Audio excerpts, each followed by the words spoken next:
The stars glittered coldly as Commander Xarvex watched another Confederation fleet retreat. His four-fingered hand trembled as he closed the holographic display. 20 years of war, and still they were losing ground. Another defeat, he said, his scaled skin darkening with shame. The command room of his scout ship fell silent. The Galactic Confederation united 7 advanced alien species, each with their own strengths. The crystalline Araxians built powerful weapons. The energy-based Voltrex controlled the fastest ships. The telepathic Meridians coordinated their attacks. And yet, the Voidborn Empire pushed them back time after time. The Voidborn captured 3 more systems this cycle, said his second-in-command, a plant like Zenith named Tulia. Their ships heal themselves and their soldiers never break rank. Xarvex nodded grimly. The Voidborn shared one mind across billions of bodies. They never argued, never questioned orders, never felt fear. How could anyone defeat such an enemy? Suddenly, warning lights flashed. Their small scout ship shuddered violently. "Voidborn Patrol," shouted the sensor operator. "They detected us." Xarvex barked orders as their engines fired to maximum power. The ship dove toward a nearby star system, unexplored territory. Behind them, 3 Voidborn hunter ships followed, gaining quickly. "We won't outrun them," Talia said. Xarvex saw a small blue-green planet ahead. Emergency landing. Now, the ship screamed through the atmosphere, systems failing. They crashed into a forested area with a tremendous impact that knocked Xarvex unconscious. Hours later, he awoke to strange faces peering down at him. Bipedal creatures with soft skin and curious eyes. Humans. Through improvised sign language and drawings, Xarvex explained their situation. The ship needed repairs before the Voidborn found them. To his surprise, the humans didn't run or attack.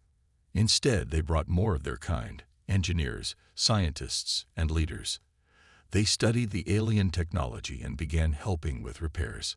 "I don't understand," Xarvex told Telia, as they watched a human woman cleverly bypass a damaged power coupling using local materials. "Their technology is primitive. They haven't even left their solar system. Yet they're solving problems our engineers would debate for days."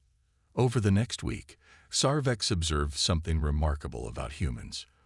When faced with a challenge, they never followed just one approach. Some worked on the engines, others reinforced the hull, and another group improved the ship's cloaking system, all at once, without central direction. When a human named Marcus Chen suggested rerouting power through an emergency system in a way no Confederation engineer would consider, Xarvex hesitated. "It might explode," he warned. Marcus shrugged. "It might. Or it might work better than before. Only one way to find out." It worked.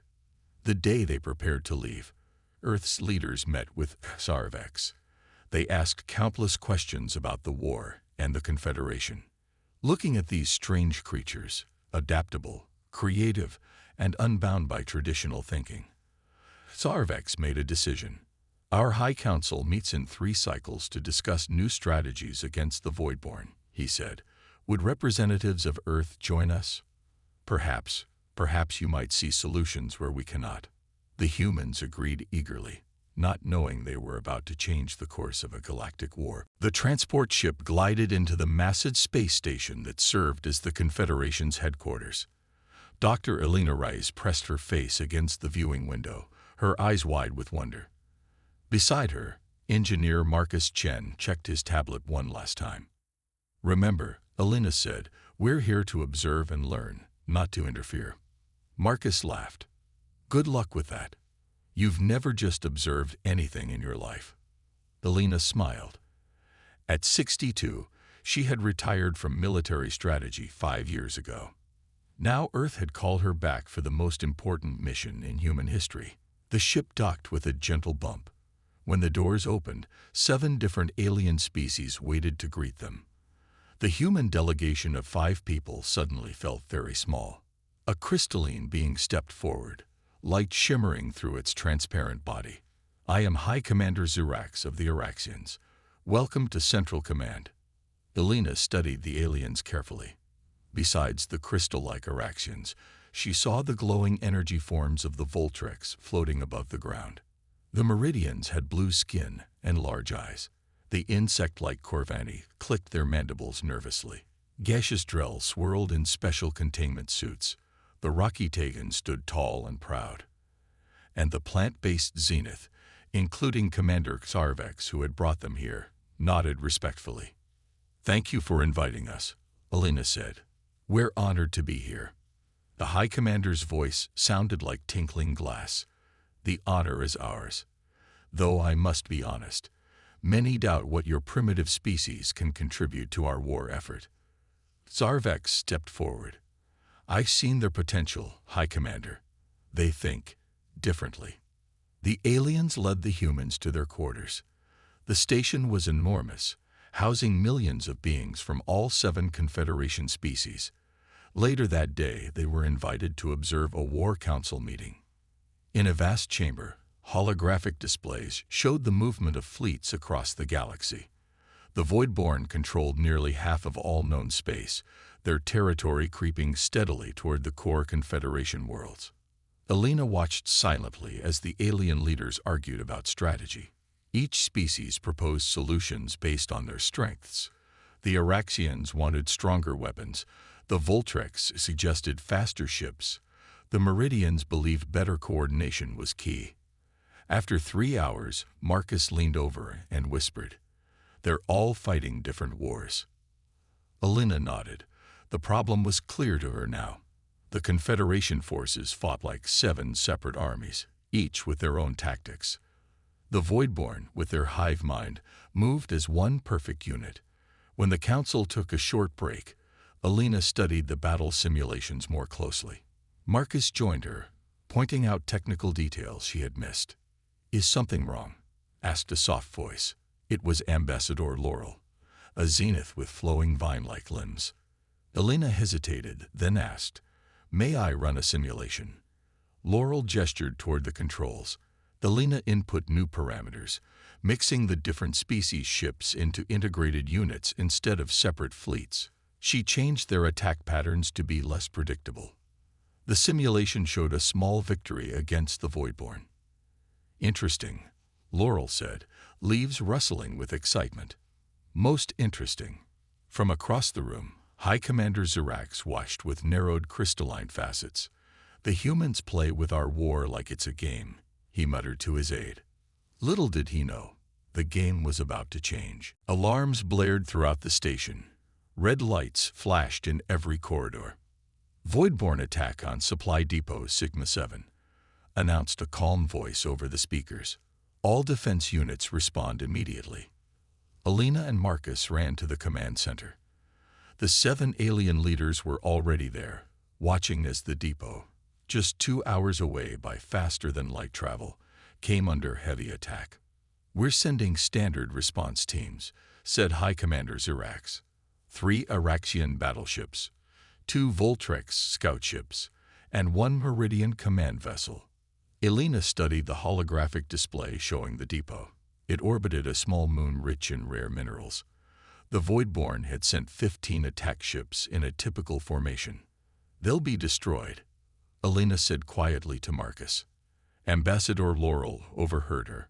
"What do you mean, human?" "The Voidborn know exactly what ships you'll send and exactly how they'll attack," Elena explained. "Look at their positioning. They are already setting up a trap."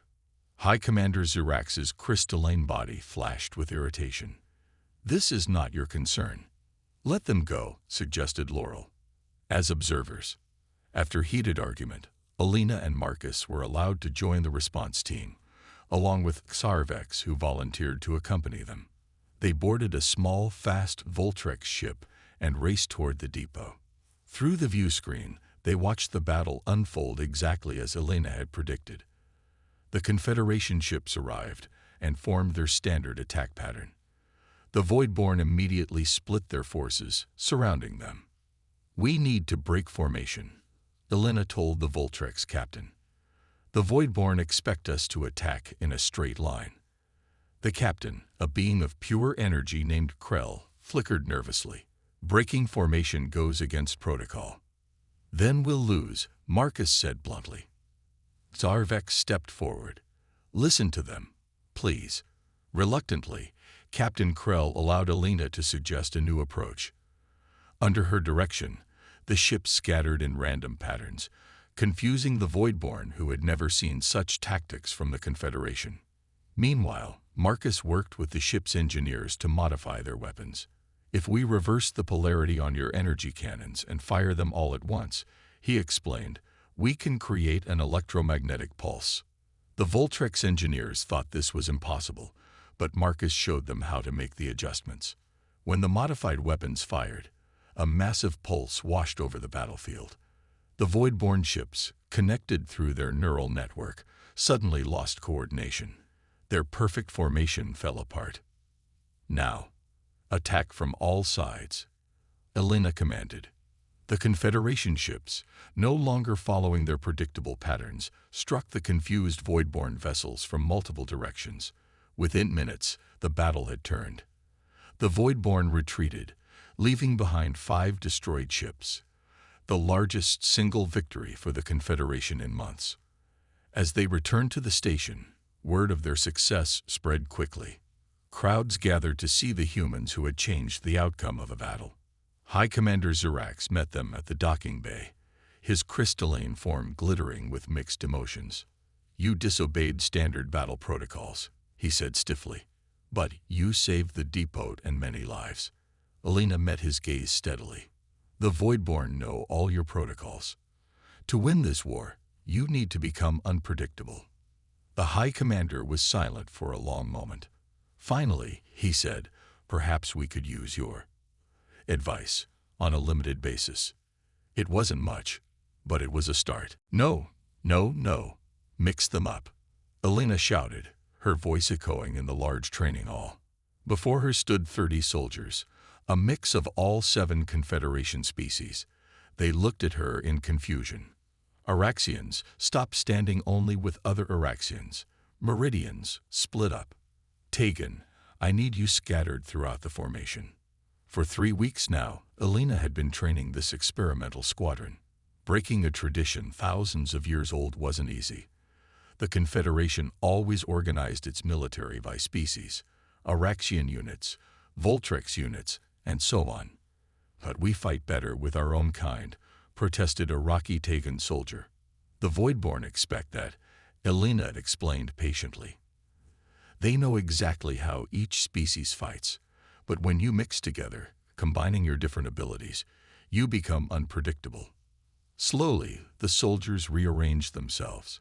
A crystalline Araxian now stood beside a gaseous Trell, an insectoid Corvani paired with a plant-like Zenith. Better, Alina nodded. Now run the battle simulation again. Across the station, Marcus was facing similar resistance in the engineering labs. He stood surrounded by scientists from all 7 species, trying to explain his latest idea. If we combine Araxian crystal technology with Voltrex energy systems, he said, pointing to his diagrams, we can create weapons that change frequency randomly. The Voidborn won't be able to adapt their shields. The chief Araxian engineer's body flashed with disapproval. Our crystals are not designed to work with Voltrex energy patterns. Exactly. Marcus smiled. That's why the Voidborn won't expect it. In another part of the station, the other 3 human delegates worked with Confederation tacticians, medics, and communication experts, spreading the human way of thinking across multiple departments. Not everyone resisted. Young officers and engineers, tired of losing, embraced the new ideas eagerly.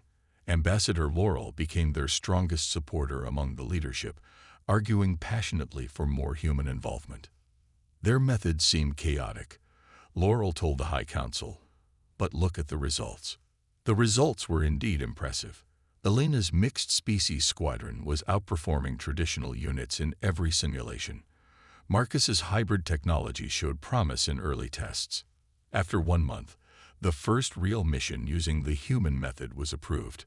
A small strike team would attack a void-born listening post near the border. The night before the mission, High Commander Zirax visited Elena in her quarters. "I still have doubts," he admitted, his crystalline voice unusually soft. "Our ways have served us for thousands of years. And yet you're losing this war," Elena replied gently. Zirax was silent for a moment. "There is something you should know. Our intelligence reports that the Voidborn Emperor has taken notice of your presence. Special hunter units have been dispatched to capture humans for study." Elena felt a chill run through her. "Then we'd better win this war quickly," she said. The next day, the mixed species squadron departed on their mission.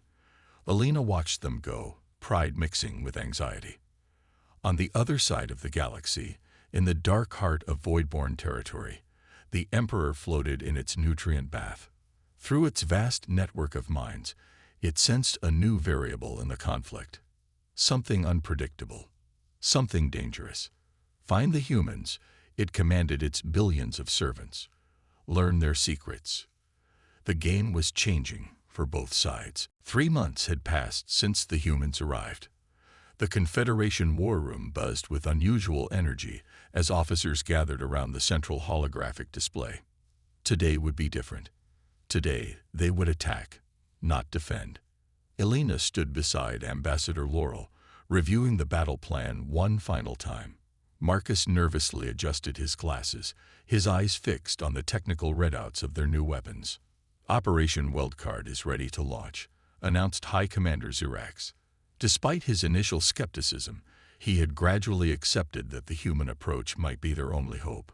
Across 20 star systems, Confederation forces prepared simultaneously. For the first time, they would not follow their usual patterns. Instead of direct assaults with species-specific units, they would use mixed squadrons, fake retreats, hidden attack groups, and psychological tactics. "The Voidborn expect us to be predictable," Elena reminded the commanders. "Today, we will be anything but." The battle began. On the main display, hundreds of ships moved in chaotic patterns that made the traditional officers uncomfortable. But the younger ones, trained in Elena's methods, understood the beautiful disorder of their approach. 6 hours later, cheers erupted throughout the station. The Voidborn had lost a major fleet hub, 3 supply lines, and dozens of warships. The Confederation had reclaimed 2 star systems in a single day, their first territorial gain in 5 years. But amid the celebration, bad news arrived. General Karn, a proud Tagan commander, had ignored Elena's plan during the battle.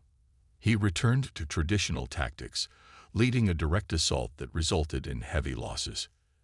"You cost us hundreds of lives," High Commander Zirax said coldly when the general returned. "I follow the honorable ways of the Tagan," General Karn replied, his stone face showing no remorse. "Not the chaotic human methods." The argument spread throughout the station. Despite their victory, many traditionalists sided with General Karn. The Confederation leadership became divided, those embracing change versus those clinging to tradition. "They won today, but at what cost?" asked the Araxian ambassador. "The humans bring disorder to everything they touch." While the political debate raged, Marcus made a breakthrough in his laboratory. He had been studying captured Voidborn technology for weeks and finally realized something crucial. "Their ships don't communicate using normal signals," he told Elena excitedly. "They use quantum entanglement, instant communication across any distance." "Can we block it?" Elena asked. Marcus shook his head. "Better. I think we might be able to hijack it. If we can tap into their quantum network, we could feed them false information," Elena finished his thought, "or even disrupt their entire command structure." That night, High Commander Zirax called an emergency meeting of the War Council. The room was tense, divided between Elena's supporters and opponents. "Today's victory proves the human methods work," Ambassador Laurel argued. "We must fully commit to their approach." "Today's losses prove these methods are too costly," countered the Araxian ambassador. "We should return to our traditional ways." As the argument continued, Elena slipped away to join Marcus in his lab. Politics didn't interest her. She believed in results. "How long until we can test your quantum network theory?" she asked. "A few weeks, maybe," Marcus replied, "if they let us continue our work." Little did they know, the Voidborn Emperor had already launched its special hunter units. Their target: capture humans alive, at any cost. The real game was just beginning. "We're losing the signal," Marcus said, adjusting controls on his portable scanner. "But I'm sure there's a Voidborn communication hub on this planet." Marcus and a small research team had landed on Proxima 9, a contested border world with strange jungle terrain. The team included scientists from all 7 Confederation species, each chosen for their open minds and willingness to try human methods. "The quantum signals are strongest in that direction." Marcus pointed toward a mountain range. "We should." A shadow passed overhead. Everyone froze. "Voidborn hunter ship," whispered Kellix, a Corvani scientist, her insect-like mandibles clicking nervously. "We should return to our vessel immediately." But it was too late. The hunter ship had already spotted them and was circling back. 3 smaller craft detached from it, descending rapidly. "Run," Marcus shouted. The team scattered into the dense jungle. Marcus sprinted between strange blue trees, his heart pounding. He could hear the hunters behind him. Specialized Voidborn units shaped like predatory animals, moving swiftly through the undergrowth. One by one, his teammates fell silent on the communication channel. Marcus kept running until he reached a cliff edge. Dead end. He turned to face his pursuers. 5 Voidborn hunters emerged from the trees, their black organic armor glistening. Unlike normal Voidborn soldiers, these moved with eerie grace and purpose. "Human Marcus Chen," one spoke, its voice a hollow whisper. "The Emperor requires your presence." Before Marcus could respond, they fired a stun weapon. His world went black. Back at Confederation headquarters, Elena paced anxiously in the command center. It had been 12 hours since Marcus's team missed their check-in. "We've lost contact with the research team," reported a communications officer. "Their ship's beacon has gone silent." Elena turned to High Commander Xerax. "We need to send a rescue mission immediately." Xerax's crystalline body dimmed slightly. "The Council has voted. No rescue missions to contested territories. The risk is too great." "He's there because of me," Elena said, her voice rising. "I can't abandon him." "I'm sorry," Xerax replied. "My orders are final." Elena stormed out of the command center. In her quarters, she found a message waiting from Ambassador Laurel. "Meet me in Docking Bay 12. Bring nothing." 1 hour later, Elena stood in the dimly lit docking bay. A small stealth ship waited, its engines humming quietly. Around it gathered a strange crew. A young Araxian engineer who had worked with Marcus, a Meridian telepath who had trained in Elena's mixed squadrons, a Drell scientist who believed in the human approach, and several others. All misfits who had embraced human methods. Ambassador Laurel emerged from the shadows. "The High Council may have forbidden a rescue," she said, "but some of us disagree." "Why risk yourselves for Marcus?" Elena asked. "Because he would do the same for us," replied the Araxian engineer. "He taught us that." Meanwhile, in a Voidborn research facility, Marcus awoke strapped to an examination table. Cold instruments probed his body while dark figures observed.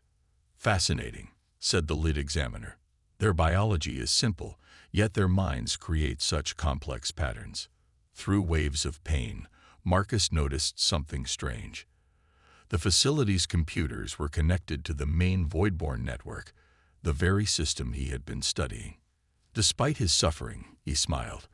If he could access those terminals, he might do more than escape. He might change the entire war. The Voidborn laboratory hummed with strange machines. Marcus lay strapped to the examination table for what felt like days. Between painful tests, he carefully watched the Voidborn scientists.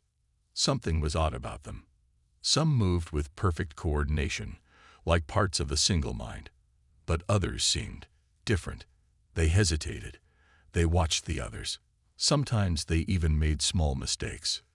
The neural network is evolving, one Voidborn said to another when they thought Marcus was unconscious. Some units show signs of individual thought. The Emperor is concerned. Marcus filed this information away. The Voidborn weren't born as a hive mind. They were connected by technology. Meanwhile, Alina's rescue team approached the Voidborn facility in their stealth ship. The small crew had trained together for 3 days, learning to combine their different abilities. Sensors detect 20 guards, reported Trill, the young Araxian engineer. I sense many minds inside, added Sira, the Meridian telepath. Most are connected in the Voidborn network, but some feel separate. Ambassador Laurel turned to Alina. What's your plan? We do what humans do best, Alina replied with a grim smile. We improvise. Instead of a direct assault, they created a series of distractions, a fake Confederation distress signal, an explosion in a nearby valley, and sensor ghosts that looked like approaching ships.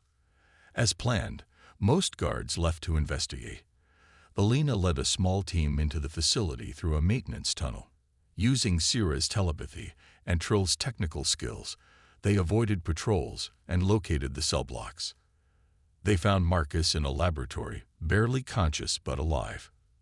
You came, he whispered as Alina cut his restraints. Of course we did, she replied. Can you walk? Marcus nodded weakly. Wait. I learned something important. The Voidborn weren't created naturally. They were engineered as weapons by some ancient race. The neural network controlling them is artificial, and it's starting to break down in some units. Alina helped him stand. We need to go now. One more thing, Marcus said, pressing a small device into her hand. I built this from parts I stole. It's a virus designed to target their network.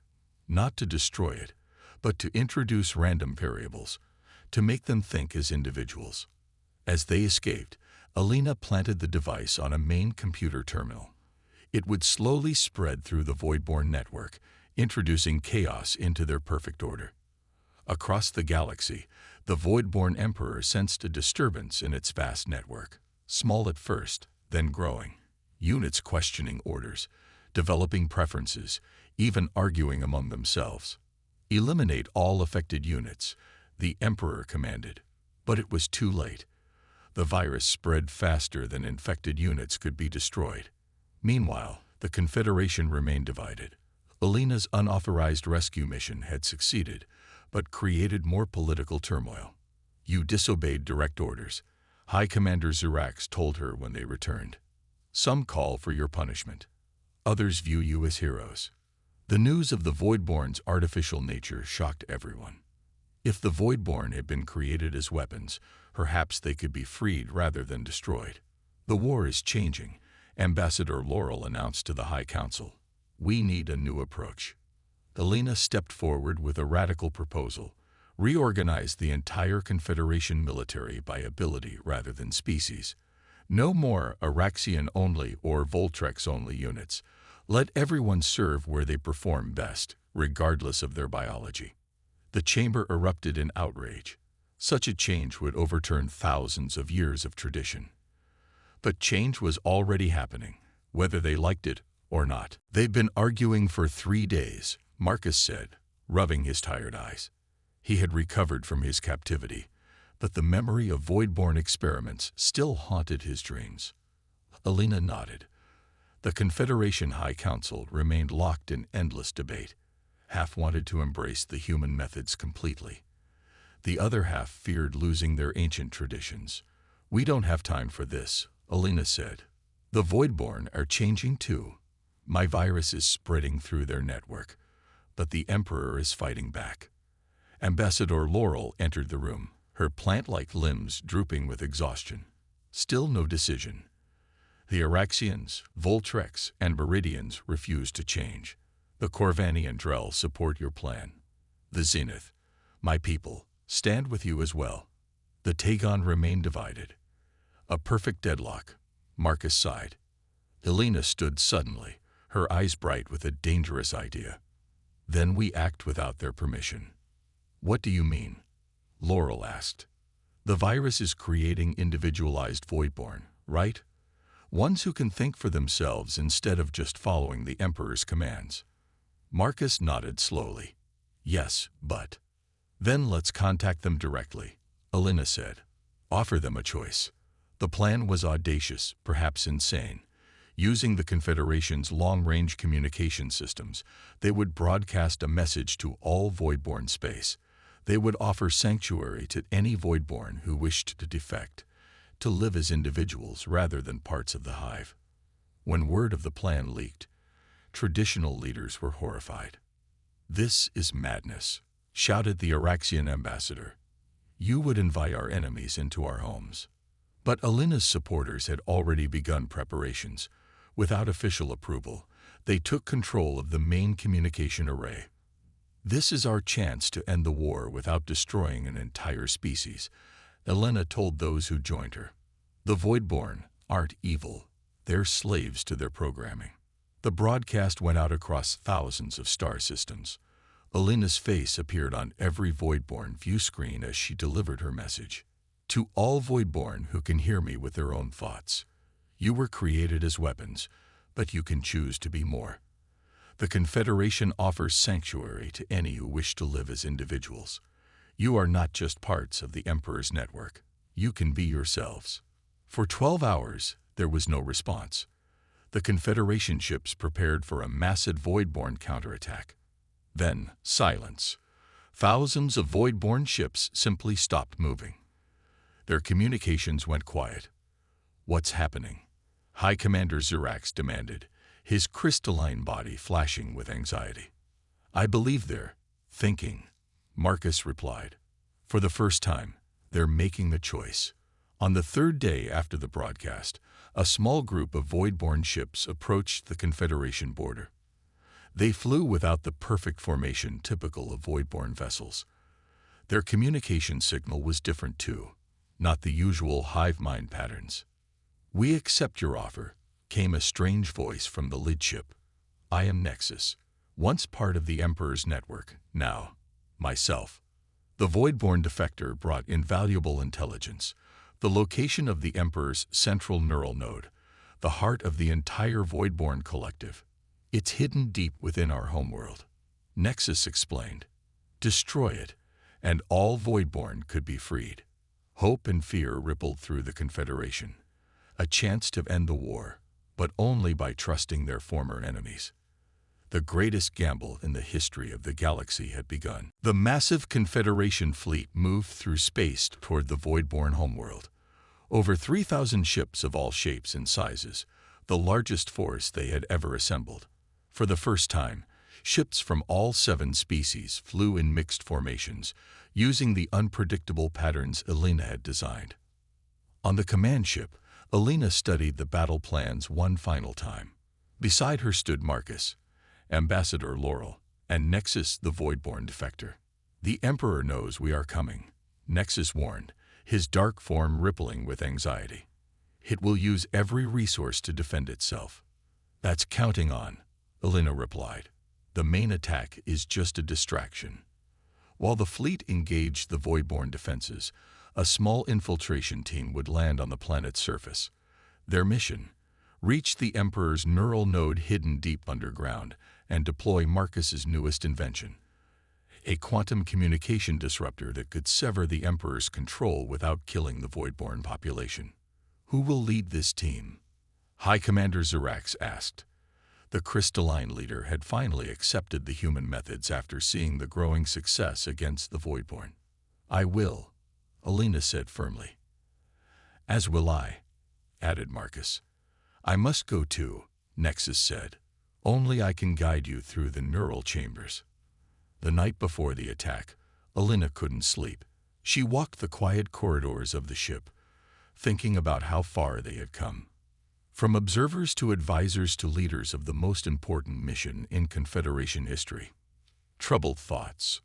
asked a voice. It was Trill, the young Araxian engineer who had joined Alina's rescue mission. "Just wondering if we're doing the right thing," Alina admitted. "The Voidborn have killed millions. Yet we're trying to save them. That's what makes your human approach different. Trill said, light shimmering through his crystalline body. You see possibilities where we saw only enemies. The next morning, the battle began. The space around the Voidborn homeworld erupted in chaos as thousands of ships engaged each other. The Confederation forces moved in strange, unpredictable patterns that confused the Voidborn defenses. Under cover of this massive battle, a small stealth ship carrying Elena, Marcus, Nexus, and a mixed team of specialists slipped through to the planet's surface. They landed in a dense forest several miles from the Emperor's complex. The neural node is half a mile beneath the central building. Nexus explained as they approached the massive structure. The Emperor's personal guards will be everywhere. Using tactics from a dozen different fighting styles combined with human unpredictability, the infiltration team fought their way inside. They moved deeper and deeper into the complex, following Nexus's guidance. Finally, they reached the central chamber, a vast cavern filled with pulsing organic technology. In the center floated the Emperor, not a single being but a massive organic supercomputer that had been evolving for centuries. You bring chaos to my perfect order. The Emperor's voice boomed in their minds. You corrupt my children with the disease of individuality. Belina stepped forward. We bring freedom, not chaos. Marcus prepared to activate the quantum disruptor, but the Emperor revealed its final defense. If my control is severed, it warned, I will trigger the self-destruction of all Voidborn simultaneously. My children will die rather than live in disorder. Belina looked at Nexus, whose dark eyes showed fear, but also determination. There is another way, Nexus said quietly. I can create a direct neural link to the Emperor. Through me, you can modify the disruptor to save my people. It will destroy you, Marcus warned. Nexus nodded. One life to save billions.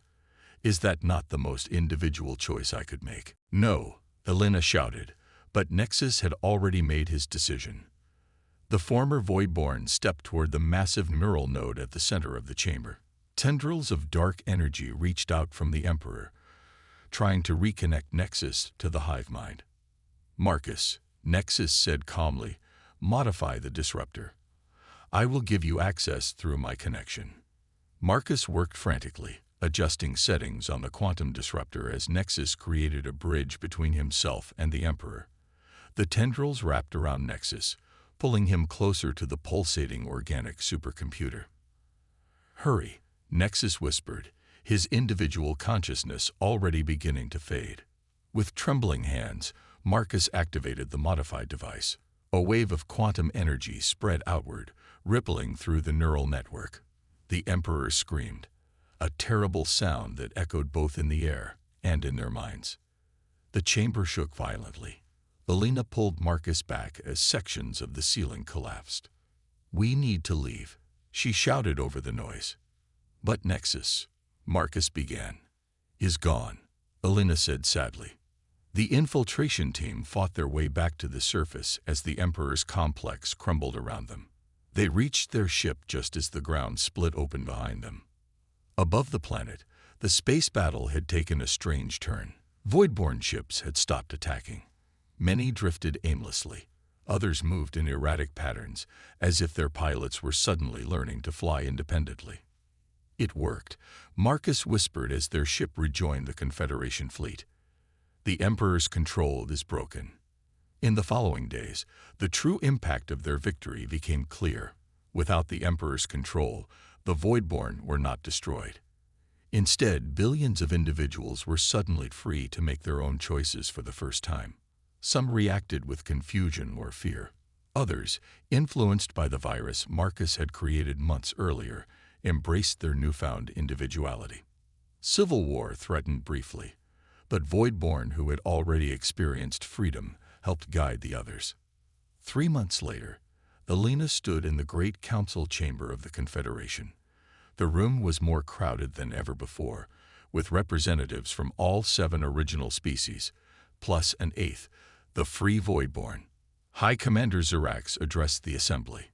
Today marks a new chapter in galactic history. The war that lasted for decades has ended, not with the destruction of an enemy, but with the birth of a new ally.